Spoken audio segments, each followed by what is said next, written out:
검찰 개혁을 요구하는 국민들 목소리가 매우 높습니다. 따라서 검찰총장에게도 지시합니다.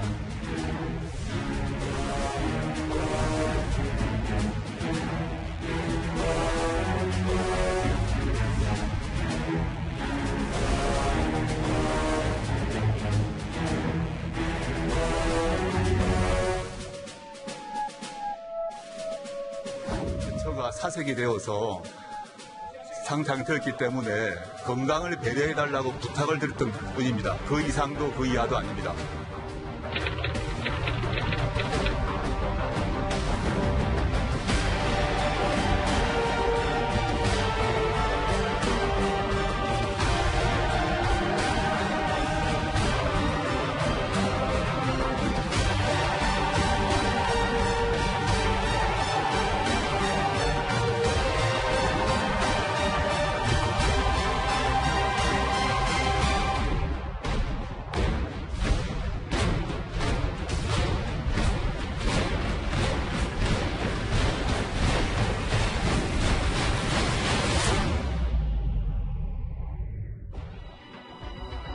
정경심 교수 얘기입니다. 검찰을 향한 문재인 대통령의 연이은 메시지 때문일까요? 정경심 교수의 소환을 앞두고 그렇게 원칙을 강조했던 검찰이 정 교수 비공개 소환을 검토 중인 것으로 알려졌습니다. 오늘 국회 대정부 질문에서도 이 얘기가 나왔습니다. 같이 들어보시죠. 정 교수가 소환에 불응하고 있는 것이 아니냐는 이야기가 돌고 있습니다. 소환 불응한 일이 있습니까? 전혀 그런 적 없습니다. 없습니까? 사회에 언제든지 협력할 것입니다. 비공개 소환 이야기가 나오고 있습니다. 정 교수나 조 장관이 이런 요청을 한 사실이 있습니까? 전혀 없습니다. 전혀 없다.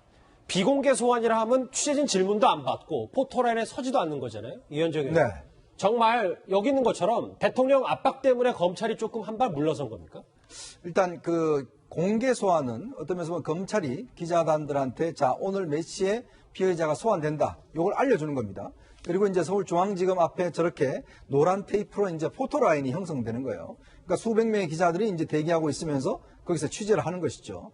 비공개 소환은 검찰 측에서 언제 소환될지, 몇 시에 소환될지를 알려주지 않습니다. 그러면 입구가 여러 군데가 있거든요. 지하로 가기도 하고. 그래서 이제 기자들이 취재하기 어려운 상황인데 지금 며칠 전만 하더라도 사실은 이제 공개 소환하겠다라고 이제 검찰에서 이야기를 했어요. 근데 이제 오늘 갑자기 이제 바뀌었습니다. 그리고 바뀐 이유가 지난주 금요일 날 대통령이 고민정 대변을 통해서 검찰의 인권을 강조한 바 있어요. 자, 그리고 또 지금 정경심 교수 같은 경우에 본인이 지금 몸이 좋지 않다, 119로 대기시켜달라 뭐 등등의 이야기를 했다고 하죠. 자, 그러면서 보면 검찰 입장에서 대통령의 어떤 인권 수사라는 걸 거역할 수 없지 않습니까? 이제 그런 측면이 하나 있는 것이고 예. 또 하나는 정경심 교수 같은 경우는 일단 공직자나 공인이 아니지 않습니까? 이제 그러다 보니까 어차피 검찰 입장에서는 일단 수사만 제대로 하면 된다라는 그런 입장인 것 같아요. 그래서 뭔가 공소장에 확실한 내용을 보여주겠다 이런 입장이고 일단 뭐 소환되든 안 되든 근데 사실은 정경심 교수가 좀 이거는 잘못 생각하는 건데 예. 공개 소환 안 한다고 해서 기자들이 포착 못한 게 아닙니다. 지금 기자들이 서울중앙지검에 100명이 넘는 기자들이 지금 대기를 하고 있거든요. 저희 사진에도 나오네요. 그렇죠. 그러면 이게 검찰 청사를 거의 24시간 지금 또 앵돌아서서 항시 감시를 하고 있기 때문에 어떤 방식이든지 포착될 수밖에 없습니다. 어쨌든 검찰의 배려일 수가 있는데 네. 조수임 부장. 네. 그럼에도 이 검찰의 배려가 글쎄 뭐 문 대통령의 메시지도 메시지겠지만 정경심 교수의 몸 상태 때문이라는 얘기가 참 많습니다. 네, 우선 이거는 아주 피상적인 그런 설명이죠. 그러니까 대통령이 지난주 금요일 날 고민정 대변인을 통해서 인권과 절제를 얘기했고 예. 어제 같은 경우는 직접 영상을 통해서 검찰총장에게 지시한다 이렇게까지 이야기를 했어요. 그렇다면 행정부 산하에 있는 검찰이 여기에 대해서 반기를 들 수는 없는 거예요. 내용적인 것, 실질적인 것에 만전을 기하는 거죠. 그러면서 이제 검찰 관계자가 원칙적으로 소환한다고 했는데 갑자기 비공개 소환한다. 이러면 검찰이 왜 태도가 돌변했느냐고 언론부터 문제 제기를 하니까 저희도 뭐 그런 생각할 수 그렇습니다. 있죠. 예. 그렇기 때문에 이제 정경심 교수의 건강 상태를 이유로 든 겁니다.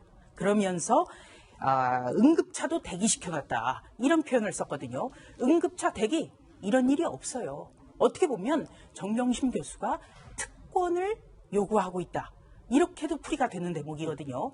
자, 99년에 온로비 수사 사건 때 제가 일화를 말씀드린 적이 있습니다. 예. 통일부 장관 부인이 병원에 입원 중이어서 과연 소환될 수 있느냐 이런 논란이 있을 때 검찰이 어떻게 했죠? 침대차 통째로 들어서 조사실로 들어가는 장면이 나왔었죠. 저희도 스탑텐에서도 이 얘기를 하셨었잖아요. 그렇습니다. 예. 그런데 앰뷸런스까지 대기를 한다? 이런 경우에는 정말 없어요. 그렇기 때문에 이거는 굉장히 어떻게 보면은 정경심 교수나 조국 장관이 장관인과 장관 부인으로서의 특권을 사용한다라는 점을 보여줄 수도 있는 것이고 예. 또 한 가지는 비공개 소환은 인권 침해 비판을 피하기 위해서 양보할 수 있는 최소한의 범위다. 왜? 소환 날짜와 일시를 통보하지 않아도 기자들이 저렇게 진을 치잖아요. 예. 들어오는 거 안다면 그냥 자동적으로 공개 소환이 되는 것이죠. 그러니까 절차에 있어서는 약간의 편의를 제공하고 결과로는 영장 청구할 수 있다. 이렇게 저는 봅니다. 두 분의 분석이 좀 크게 다르지 않습니다. 알겠습니다. 정경심 교수의 이 건강 문제는 자택 압수수색 당시 이 조국 장관과 검사와 통화 논란의 단초이기도 했습니다. 오늘 대정부 질문에서도 이게 언급이 됐는데요. 같이 들어보실까요? 조국입니다. 이렇게 얘기를 한 것으로 기억합니다. 네. 당시에 장관으로 전화를 한 것이 아니라 자연인 남편으로 전화를 했고요. 그 다음에 말씀드리자면 대처가 사색이 되어서 상태가 됐기 때문에 건강을 배려해달라고 부탁을 드렸던 뿐입니다. 그 이상도 그 이하도 아닙니다. 그 배려가 무엇입니까? 무엇이 배려입니까? 그걸 어떻게 해야 배려를 하는 것입니까? 너무 놀라게 해주지 말아달라 이런 취지였다고 생각합니다. 제 마음속에는 건강 상태가 매우 안 좋으니까 좀 놀라지 않게 해달라 이 정도의 취지였습니다. 물론 그 단어는 쓰지 않았습니다. 그렇군요. 화면 같이 보실까요? 정태현 변호사님. 네. 이 비공개 소환이 뭐 특혜 논란이 왜 더 불거지냐면 당시 국정농단 파문 당시에 이 정유라와 비교가 많이 되거든요. 어째서 이 정유라와 비교가 되는 겁니까? 정유라의 그거는 공인이 아니죠. 최순실도 마찬가지입니다. 그러나 그 당시에 전 국민들이 생각할 때 국정농단의 핵심으로 보여졌기 때문에 예. 검찰이 그렇게 투명하게 수사들을 보이기 위해서 사실은 공개적으로 소환을 했고 포토라인에 세운 것이거든요. 우병우 민정수석 같은 경우에 공개 소환을 거부해서 검찰이 따로 조용히 불러서 조사한 거에 대해서 국민들이 왜 우병우 수석에 대해서 자기 식구 감싸기 하느냐는 비판이 있었던 거죠. 근데 이번에 정경심 교수의 경우에 보면 사실 우리가 이제 공개 소환하고 포토라인에 세울 때 주의해야 될 건 그겁니다. 첫째, 그 피해자에 대해서 망신 주기가 되어서는 안 됩니다. 그럼요. 그 점은 당연히 해야 되는데 또 한 가지는 거기에 세우는 이유는 국민들의 입장에서 볼 때 우리 국민의 관심이 많은 사람이 수사를 받고 있다 하는 점에서 투명성을 정확하게 해주는 거거든요.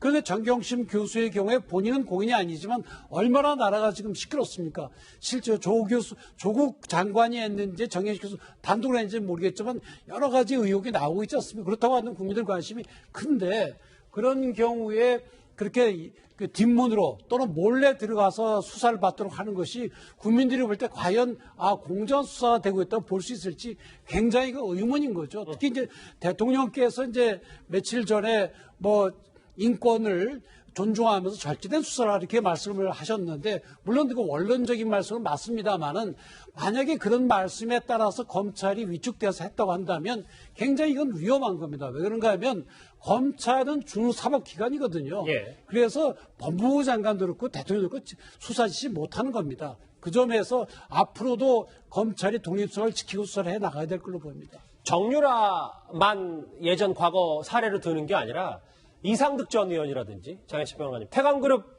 회장의 어머니 얘기도 나오는 이유가 이 정경심 교수와 거의 비슷한 얘기 때문입니까? 지금 검찰은 건강상의 문제 때문에 비공개 소환 검토하고 있고 뭐 앰뷸런스도 대기할 수 있다고 하잖아요. 이상득 전 의원 지난해 1월 당시에 83살이었습니다. 휠체어 타고 공개 소환되어서 포토라인 거쳐갔었죠. 그리고 태광그룹의 이호진 전 회장, 공교롭게도 조국 장관이 탄원서를 써준 바로 그 이호진 전 회장의 어머니인 고 이선혜 씨. 당시에 84세였습니다. 84이셨는데 예. 그 고령의 노모가 휠체어를 탄 채로 보시는 것처럼 포토라인을 다 거쳐갔습니다. 이 포토라인이라는 것이 여러 가지 논란이 있지만 단순히 피의자들이나 조사받는 사람들을 망신 주기 위한 포토라인이 아니라 취재 경쟁이 너무나 활성화될 때 물리적 충돌이나 다른 이런 불상사를 방지하기 위해서 검찰에서 포토라인을 설치하는 것이거든요.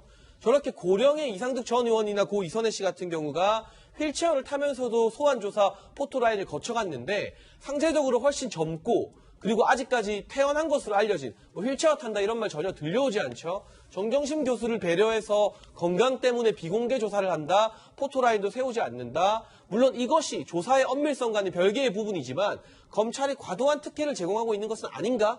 눈살을 찌푸리고 보는 국민들도 분명히 있을 것 같습니다. 이 비공개 소환이 아직 확정이 된 것도 아니고 뭐 사실 오늘 아침에도 정경심 교수가 소환되는 거 아니냐라는 얘기까지 나왔었다가 아직까지는 그게 알려지진 않았는데 확정이 되면 또 저희가 짚어봐야죠. 근데 조수민 부장 정리를 하자면 어쨌든 이런 뭐 특혜 논란이든 비공개 소환이 문제가 있건 없건 수사에는 위축시키는 거는 없다 이렇게 봐도 되는 겁니까? 네. 이 검찰에서는 지금 내실 귀하기 한 겁니다. 그러니까 한마디로 정경심 교수를 어떻게든 소환하는 것, 이게 중요한 거거든요. 그렇기 때문에 지금 정경심 씨의 요구를 최대한 반영해서 소환조사 쪽으로 지금 무게가 가 있다. 이렇게 압축할 수가 있겠습니다. 왜냐하면 이 수사는 결론적으로 어렵지가 않아요. 자, 검사가요. 피의자 신문 조사를 앞두고 가장 힘들어하는 것. 저쪽에서 어떤 답변을 할까? 저기서는 어떻게 대응할까? 이런 문제거든요. 그런데 이 조국 장관이 그동안에 계속 보여줬던 청문회 단계, 그리고 그 전에 앞서서 나홀로 기자간담회부터 가지고 있던 거를 많이 보여줬어요. 그렇기 때문에 피의자 신문 조사가 그렇게 어렵지 않다라는 그런 관측이 많이 나오거든요. 그리고 또 한 가지는 지난주 월요일 날 자택 압수수색이 있었습니다. 그러니까 지난주에는 압수수색에서 가져온 것에 대한 증거 분석을 해야 되거든요. 그렇겠죠. 그렇기 때문에 지난주에는 소환 조사가 어려웠어요. 그렇다면 이번 주에 해야 되는데 그렇다면 언제냐? 10월 3일 날 금요일이 한국당 등의 광화문 집회가 있습니다. 목요일이요? 그렇다면 예. 그 전까지는 돼야 되겠죠. 그러면 이제 내일 하루가 남았는데 내일 하루 차라리 소환 조사 받는 게 훨씬 편할 거예요. 한국당 집회까지 경험하고 나면 굉장히 본인이 위축될 수가 있고요. 또 한 가지는 우병우 전 민정수석 같은 경우에 비공개로 소환이 됐다가 그 소환 시점부터 계속 검찰 수사 못 믿겠다. 특검으로 가자라고 해서 실질적으로 특검까지 이어진 사례가 있습니다. 여러 가지를 고려할 필요가 있겠습니다. 조수민 부장이니까 정경심 교수가 내일쯤, 그러니까 10월 2일 소환된다고 좀 예상을 하시는 거죠? 제가 아는 법조계 인사들은 아마 내일 가장 유력하지 않겠느냐 이런 분석을 내놓고 있습니다. 제가 좀 짓궂은지 모르겠는데 뭐 이거야 뭐 맞추는 게 중요하지 않겠지만 이현정 의원님 일단 금요일을 예상하셨기 때문에 알겠습니다. 그 부분도 저희가 짚어보도록 하죠. 문재인 대통령의 압박이 통했을까요? 비공개 소환 검토 중인 검찰 얘기까지 정리해봤습니다.